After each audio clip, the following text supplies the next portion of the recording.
좀만 해주세요.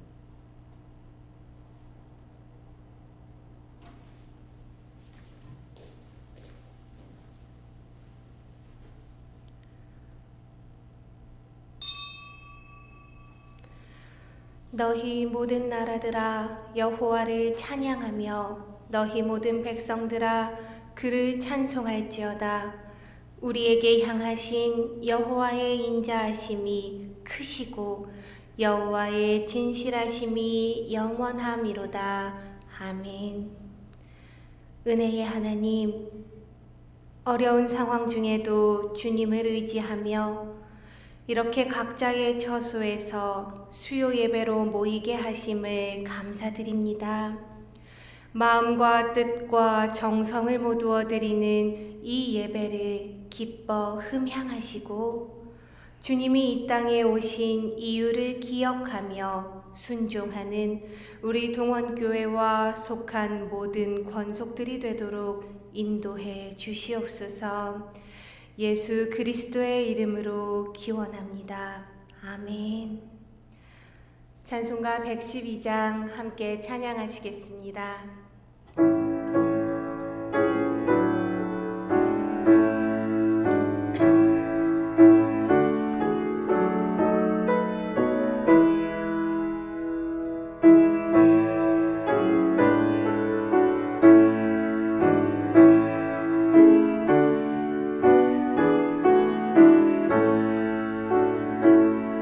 그 맑고 환한 밤중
목사님 나오셔서 대표 기도하시겠습니다.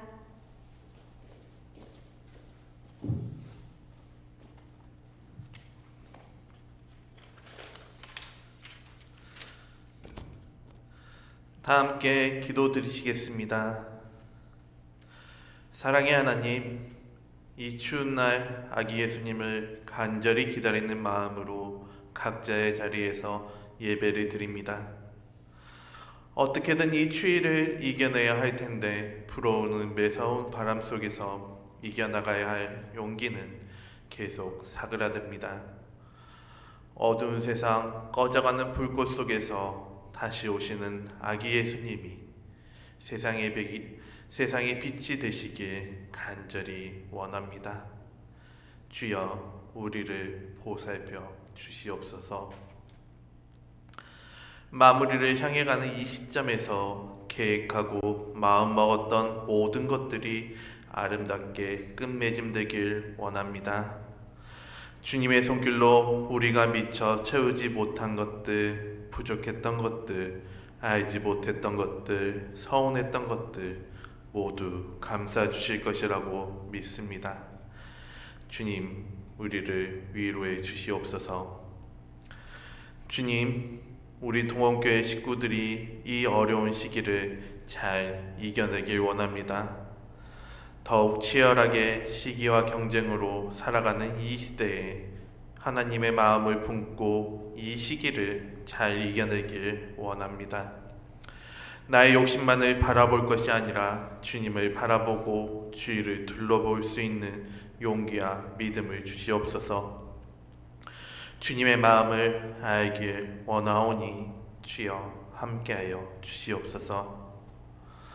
오늘 목사님께서 전하시는 말씀이 우리 동원교회의 용기와 믿음과 사랑과 위로가 되길 기도합니다. 말씀의 마지막 한마디까지 모두 주님께서 함께하여 주시옵소서. 다시 오실 아기 예수님을 간절히 기다립니다. 주여 속히 오시옵소서. 예수 그리스도의 이름으로 기도합니다. 아멘.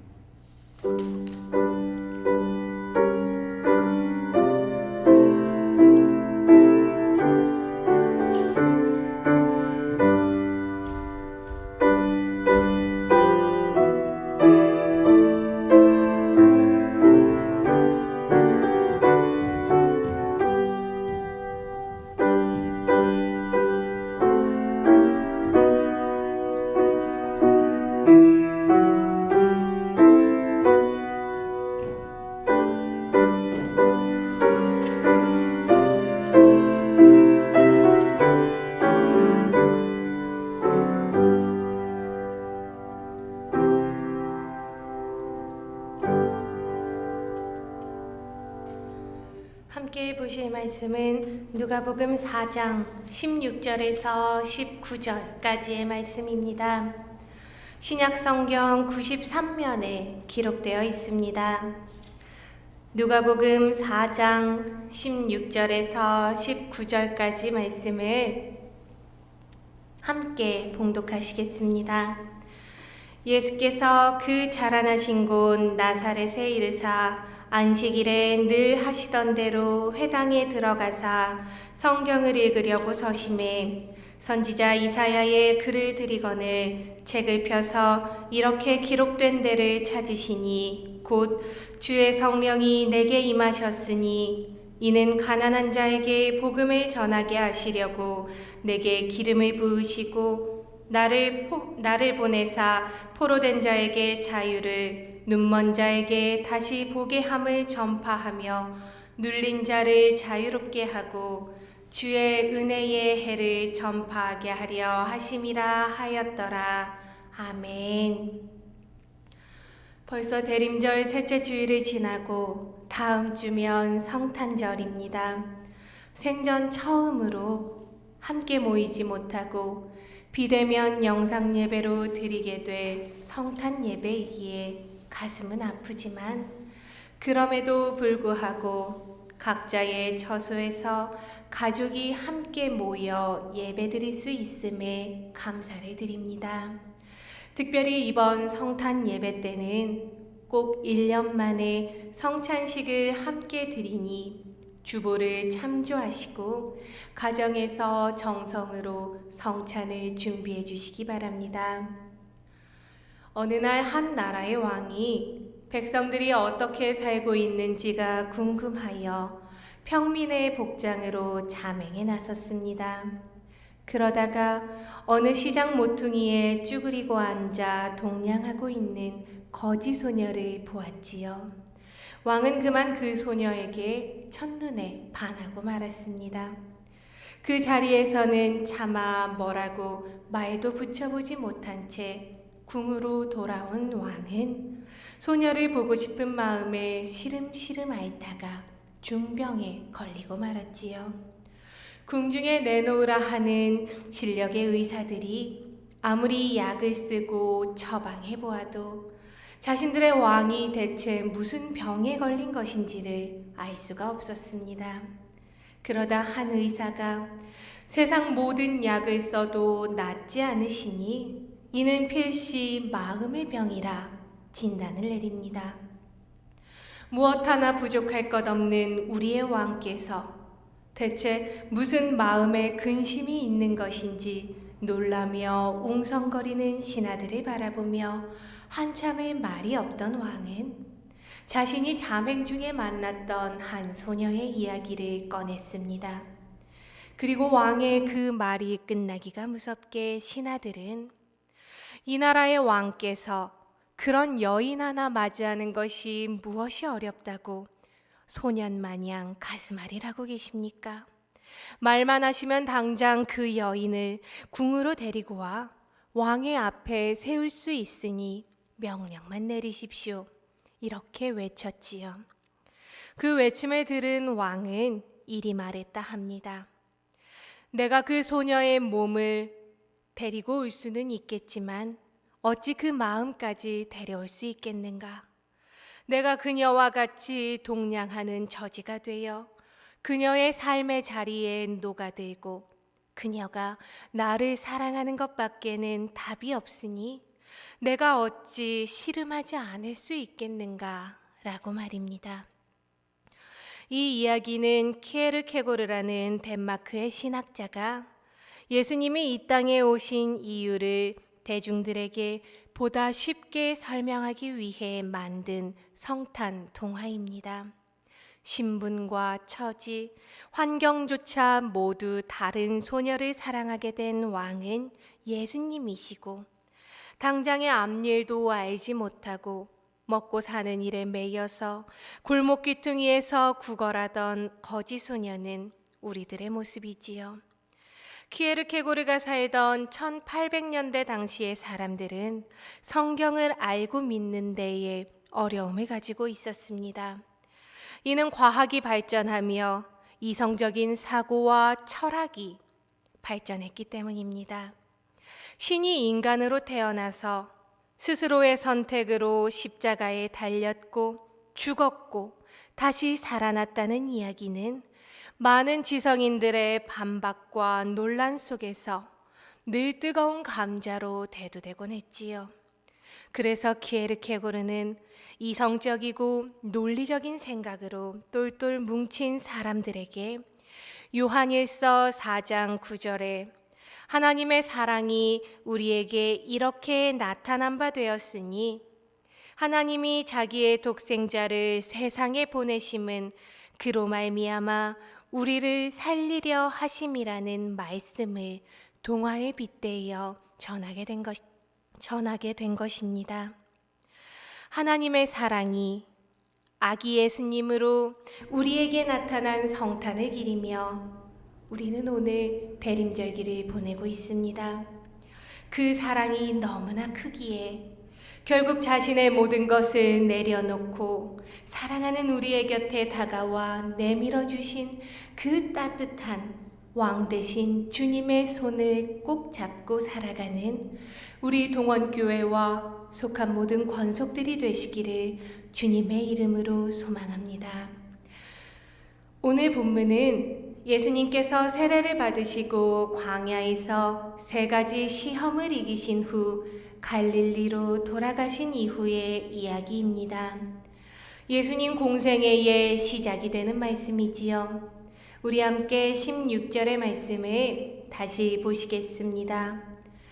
예수께서 그 자라나신 곳 나사렛에 이르사 안식일에 늘 하시던 대로 회당에 들어가사 성경을 읽으려고 서심해. 실로 오랜만에 고향으로 돌아오신 예수님은 안식일이 되자 늘 하시던 대로 회당으로 향하셨습니다. 여기서 늘 하시던 대로는 헬라어 에도라는 단어를 번역한 것으로 이는 습관된 것이란 뜻을 담고 있지요. 예수님께서는 나사렛에 있는 한 회당에 들어가신 이유가 자신을 자랑하고 드러내기 위해서가 아니라 어려서부터 늘 해오던 관습에 따른 것이며 습관처럼 하나님의 성전을 찾아 말씀을 읽고 전하기 위함이었다는 것입니다. 이처럼 예수님은 변함없이 어려서부터 해오던 습관처럼 성전을 찾으셨지만 그런 예수님을 바라보는 사람들의 마음과 그 시선은 완전히 달라져 있었습니다. 예수님께서 갈릴리에서 사역을 하시다가 유독 고향 땅 나사렛에서 심한 배척을 받으셨다는 사실은 군간복음 전체에 기록된 사실입니다. 심지어 오늘 읽은 누가복음 4장의 뒤편에서는 예수께서 회당에서 하신 말씀에 분개해서 그를 낭떠러지로 밀어 죽여버리려 했다는 이야기도 등장하지요. 본문을 보니 예수님은 회당에 들어가 일어서셨습니다. 왜 일어서셨다 기록되어 있습니까? 성경을 읽으려고 서셨다 합니다. 안식일에 성전에서 성경을 읽는다는 것은 매우 중요한 일입니다. 당시 성전 예배에서 성경 낭독은 미리 지정된 선지자의 말씀을 순서대로 이어서 읽는 것이었습니다. 자신이 읽고 싶은 곳이 아니라 정해진 율법에 따른 본문을 읽어야 하는 것이지요. 그러나 17절의 말씀을 보니 예수님은 이사야의 글을 받으셨지만 그 본문을 읽지 않으시고 책을 찾아 펴사 이렇게 기록된 곳을 찾아 읽으셨습니다. 우리 함께 18절과 19절의 말씀을 다시 보시겠습니다. 주의 성령이 내게 임하셨으니 이는 가난한 자에게 복음을 전하게 하시려고 내게 기름을 부으시고 나를 보내사 포로된 자에게 자유를 눈먼 자에게 다시 보게 함을 전파하며 눌린 자를 자유롭게 하고 주의 은혜의 해를 전파하게 하려 하심이라 하였더라. 아멘. 예수님이 읽으신 본문은 그가 이 땅에 오신 그 이유였습니다. 그가 걸어가야만 하는 길, 그의 앞으로의 삶을 압축해 놓은 것과 같은 말씀이었지요. 요단강가에서 요한에게 세례를 받으신 후 광야에서 40일간 금식하며 마귀의 시험을 이기고 고향으로 돌아온 예수님은 자신이 하셔야 할 일이 무엇인지를 분명하게 알고 계셨습니다. 그리고 그 길을 가기 위해서 계획을 세워 연습을 하고 차근차근 준비해가며 하나씩 이루어가는 것이 아니라 직설적이고 단호한 방법으로 정면 돌파라는 방법으로 공생애의 시작을 여신 것입니다. 예수님이 기록된 곳을 찾아 읽으신 곳은 이사야서 61장 1절과 2절의 말씀입니다. 이는 구약에서부터 예언되었던 메시아가 이 땅에 온 이유가 기록된 매우 중요한 본문이지요. 이 본문을 하나씩 떼어 살펴보면 먼저 주의 성령이 내게 임하시고 기름을 부으셨다 합니다. 이는 예수님이 스스로의 의로 인해 이 자리에 서 계시는 것이 아님을 이야기합니다. 성령이 임하시고 기름을 부어 세움을 받은 것이니 이는 하나님의 뜻이요 온전한 하나님의 계획 안에서 이루어진 섭리임을 증거하는 것입니다. 여기서 주의 성령으로 기름을 부으셨다는 것은 성령 하나님의 가공할 만한 그 능력이 예수님에게 임하셨음을 이야기합니다. 이제 평범한 인간으로의 삶이 아니라 앞으로는 하나님의 능력을 덧입고 그 말씀을 전하는 삶을 살아가게 되었다는 그 사실을 담고 있는 것입니다. 이어서 본문은 성령이 임하시고 기름을 부으신 이유에 대해서 이렇게 설명합니다. 그 첫 번째는 가난한 자에게 복음을 전하게 하시기 위함입니다. 복음은 헬라어 유앙겔리온으로 기쁜 소식을 뜻합니다. 가난한 자에게 기쁜 소식은 무엇이겠습니까? 이제 더 이상 가난하지 않게 되는 것이 가장 기쁜 소식일 것입니다. 가난한 자는 경제적으로 빈곤한 자만을 뜻하는 것이 아닙니다. 마음이 가난하고 그로 인해 삶의 궁핍함을 겪는 모든 이들이 가난한 자입니다. 본문의 원래 말씀인 이사야서와 오늘 누가복음 말씀에는 한 가지 차이점이 있습니다. 제가 이사야서 61장 1절과 2절의 말씀을 읽어드리겠습니다. 주 여호와의 영이 내게 내리셨으니 이는 여호와께서 내게 기름을 부으사 가난한 자에게 아름다운 소식을 전하게 하려 하심이라. 나를 보내사 마음이 상한 자를 고치며 포로된 자에게 자유를, 갇힌 자에게 노임을 선포하며 여호와의 은혜의 해와 우리 하나님의 보복의 날을 선포하여 모든 슬픈 자를 위로하되.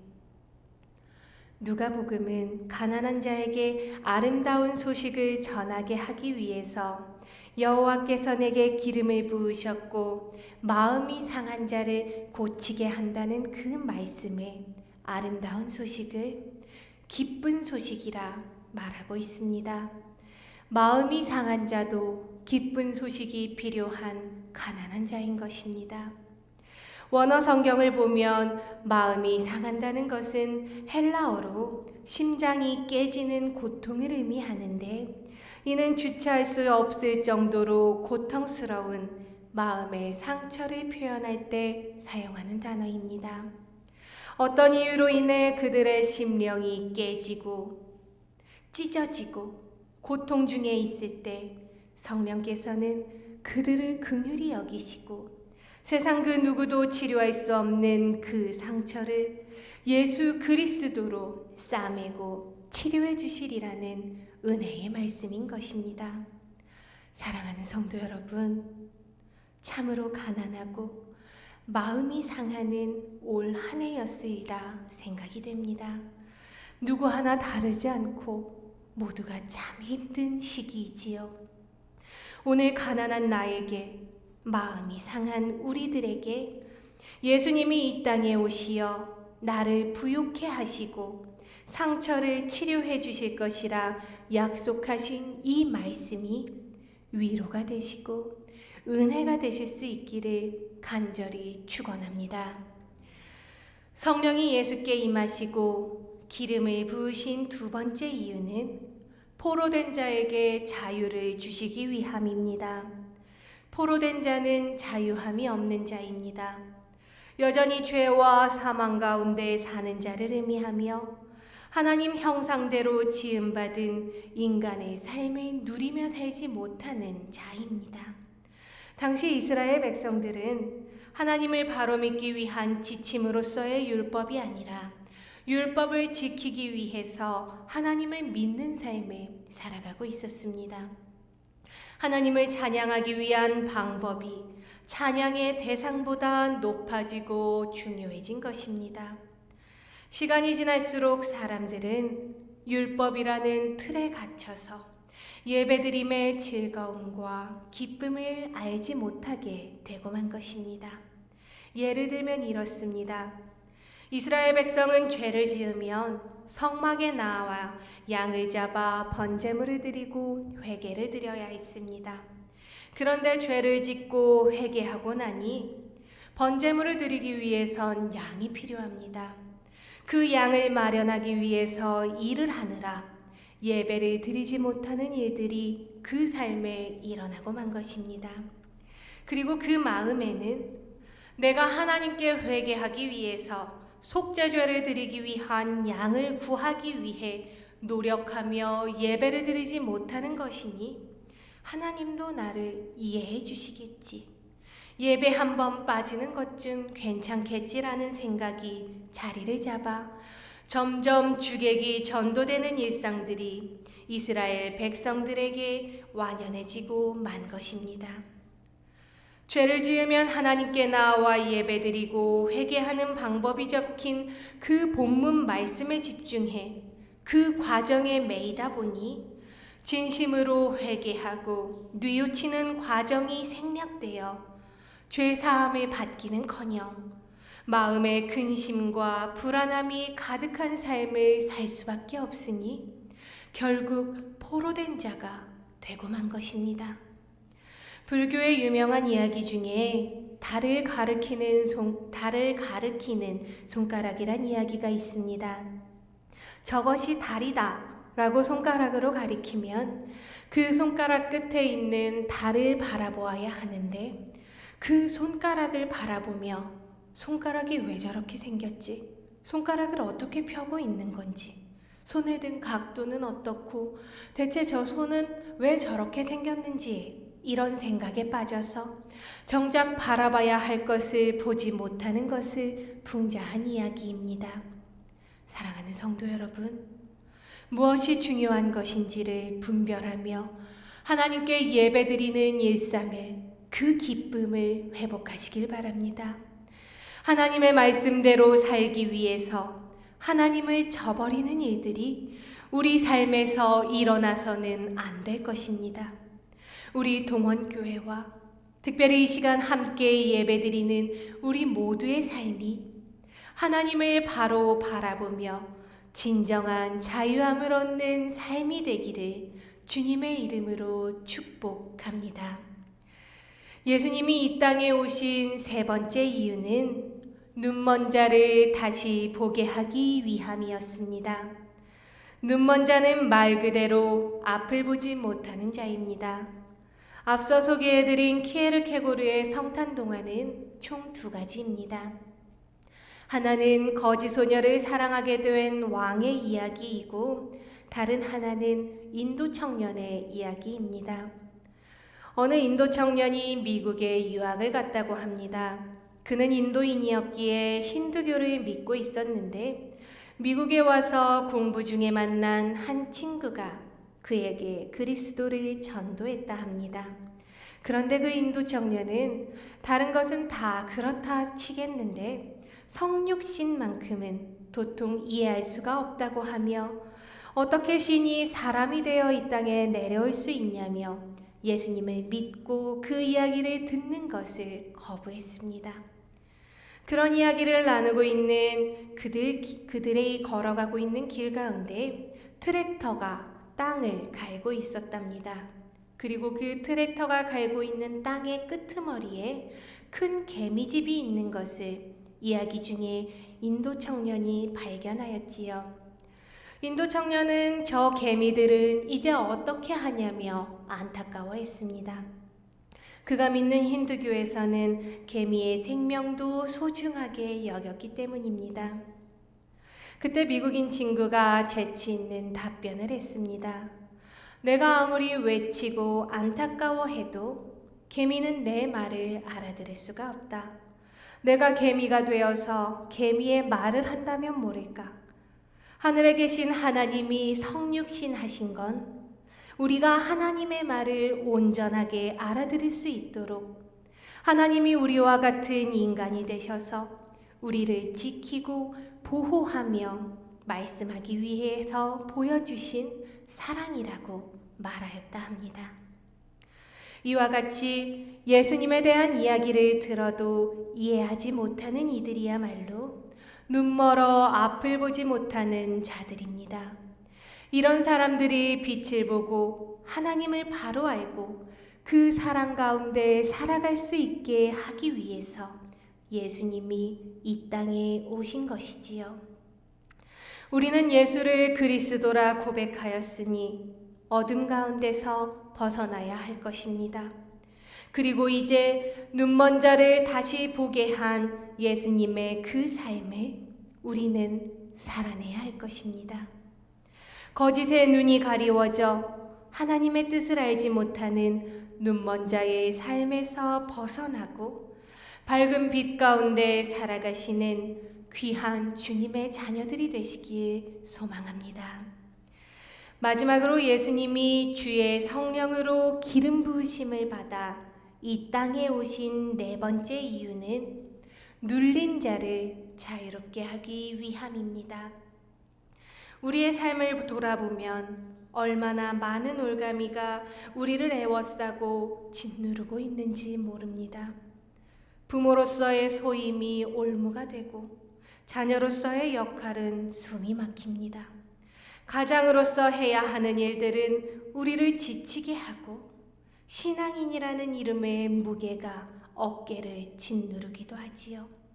그러나 성도 여러분, 부모와 자녀로서의 역할을 보기 전에 부모이기에 자녀이기에 누릴 수 있는 그 기쁨과 행복을 기억한다면 우리는 그 무게로부터 자유할 수 있습니다. 가장으로서 해야 하는 일들에 지치기 전에 나를 가장으로 있게 한 사랑하는 가족들을 생각하고 그 사랑을 표현할 수 있다면 우리는 자유할 것입니다. 나는 그리스도인이니 남들 보기에 바르게 살아야 한다는 그 생각에 매여서 사람의 눈치를 보기 전에 그리스도인으로서 받아 누리고 있는 그 큰 사랑에 감사할 때 우리는 구원받은 자녀의 자유함을 얻을 수 있을 것입니다. 나를 묶고 있는 많은 굴레에서 자유함을 얻고 말씀 안에서 큰 복을 누리는 귀한 주님의 자녀들이 되시길 바랍니다. 오늘 예수님은 회당에 서서 이사야의 말씀을 읽으신 후 책을 덮어 그 맡은 자에게 주시고 앉으셨습니다. 그리고 이 은혜의 말씀을 들은 무리는 놀랐고 동시에 의심과 불신하는 마음을 가지고 예수님을 낭떠러지에서 밀어 죽이려 했습니다. 이는 자신들이 알던 목수의 아들 예수가 성경을 읽으며 그럴듯한 선포를 하는 것이 아니고 왔기 때문입니다. 예수의 출생 근원을 알고 결혼하지 않은 마리아가 임신하여 낳은 요셉의 사생아라는 것도 다 알고 있는데 어찌 그따위 자가 메시아가 되겠느냐는 불신이 그 마음에 있었기 때문에 그들은 스스로 그 복음을 기쁜 소식으로 받아들이지 못한 것입니다. 사랑하는 성도 여러분, 가난한 자, 포로된 자, 눈먼 자, 눌린 자는 다른 이방인을 의미하는 것이 아니라 그 말씀을 듣고 있었던 이스라엘 백성들, 그리고 지금 우리들에게 하시는 말씀이라는 것을 기억하시기 바랍니다. 그가 이 땅에 오신 이유는 하나님의 형상대로 지음받은 우리를 너무나 사랑하시기에 그 사랑을 우리의 말로 전하기 위해서 보다 쉽게 우리의 눈높이에 맞추어 사랑한다 말씀해주기 위해서임을 기억하며 감사하시기 바랍니다. 예수님의 첫 선포는 자신이 오신 이유를 이 땅에 외치는 데서 시작하였습니다. 그것은 예수님의 사명이었고 주님께서는 그 사명을 삶으로 살아내시고 결국 죽음으로 이뤄내셨습니다. 그리고 이제 그 사명은 믿는 자들에게 이어져 내려와 2000여 년이 지난 지금 우리의 사명으로 남아 있습니다. 말구유에 누운 어린아기가 이 땅에 오신 그 이유를 기억하며 삶으로 그 사명을 살아내시는 우리 동원교회와 속한 모든 권속들이 되시기를 주님의 이름으로 축복하며 기도드립니다. 이 시간 우리 그가 이 땅에 오신 이유를 생각하며 함께 찬양하기 원합니다. 가사를 한 절 한 절 묵상하시며 고백하듯 함께 찬양하시겠습니다.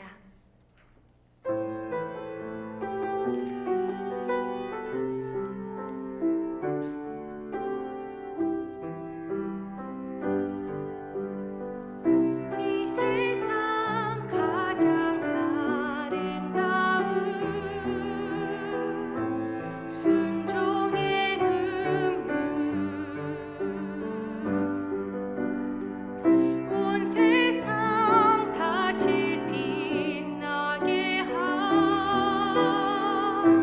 생명의 눈물, 그가 이 땅에 오신 이유 죽어야 살게 되고 저야만 승리하는 놀랍고 영원한 신비, 지으신 그대로 회복시킨 우리의 창조주 그리스도, 십자가의 길로 아버지 뜻 이루셨네. 그가 이 땅에 오신 이유 이제 우리에게 맡겨진 그 소망, 그 사랑, 그 생명, 아름답고 눈부신 십자가의 길, 우리가 이 땅에 살아간 이유. 기도하시겠습니다. 나의 모습을 보시고 그 속에 상한 마음까지도 보시는 하나님, 내 눈물을 주께서 아시고 홀로 울던 내 연약함을 주께서 아시나이다. 주님의 사랑이 내게 있고 그 사랑이 나를 채워 은혜가 되었으니 그 은혜로 저희들이 살아가게 하소서. 주님께서 이 땅에 오신 이유는 우리를 사랑하시고 존귀하게 여기셨기 때문이심을 저희가 압니다. 이제 그 사랑을 받은 우리들이 가난한 자들에게 아름다운 소식이 되게 하시고 상처 입은 자들에게 치유와 회복을 전하는 자로 살아가게 하소서. 포로된 자들에게 자유를 선포하는 자가 되게 하시고 눈먼 자들에게 하나님의 비전을 보이는 사람이 될 수 있도록 도와주시옵소서. 하나님의 은혜의 해를 선포하며 죄 대신 화관을 주고 슬픔 대신 기쁨이 되며 근심 대신 찬송의 노래를 부르는 주님의 자녀가 우리 동원교회가 되고 속한 모든 주님의 자녀들이 될 수 있도록 함께해 주시옵소서. 예수 그리스도의 이름으로 기도드립니다. 아멘. 하늘에 계신 우리 아버지여, 이름이 거룩히 여김을 받으시오며 나라가 임하시오며 뜻이 하늘에서 이루어진 것 같이 땅에서도 이루어지이다. 오늘 우리에게 일용할 양식을 주시옵고 우리가 우리에게 죄 진 자를 사하여 준 것 같이 우리 죄를 사하여 주시옵고 우리를 시험에 들게 하지 마시옵고 다만 악에서 구하시옵소서. 나라와 권세와 영광이 아버지께 영원히 있사옵나이다. 아멘.